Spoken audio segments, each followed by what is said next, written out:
Bingung mau jual tanah warisan, tapi terkendala status tanah yang belum mengantongi sertifikat hak atas tanah? Yuk simak penjelasan berikut.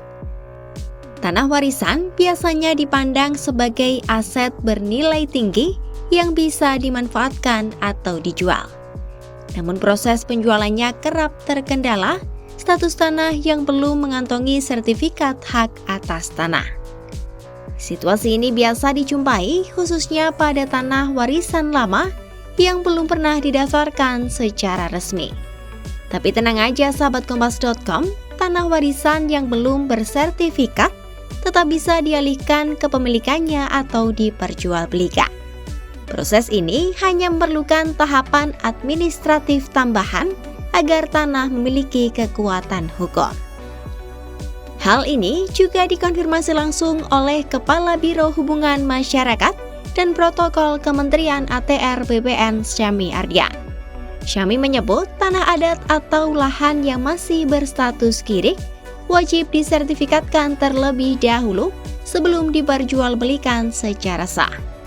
Pendaftaran tanah pertama kali harus dilakukan oleh para ahli waris, disertai pembayaran bea perolehan hak atas tanah dan bangunan atau BPHTB waris kepada Badan Pendapatan Daerah setempat.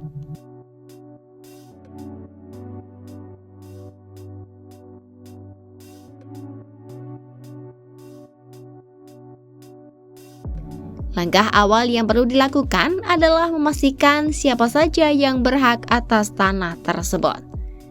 Para ahli waris wajib mengurus surat keterangan ahli waris atau SKAW yang dapat dibuat melalui kelurahan atau notaris sesuai latar belakang hukum pewaris.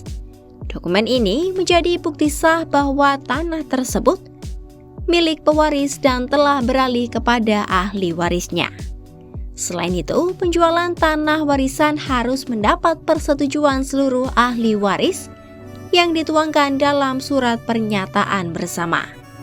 Setelah status ahli waris jelas, tanah dapat didaftarkan ke kantor pertanahan atau BPN setempat untuk diterbitkan sertifikat hak atas tanah. Dalam proses ini, pemohon wajib melampirkan dokumen pendukung seperti kirik atau letter C, bukti pembayaran PBB, serta surat keterangan desa atau kelurahan.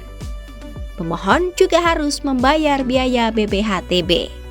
Setelah BPHTB dibayar lunas, pejabat pembuat akta tanah atau PPAT dapat menandatangani akta peralihan hak.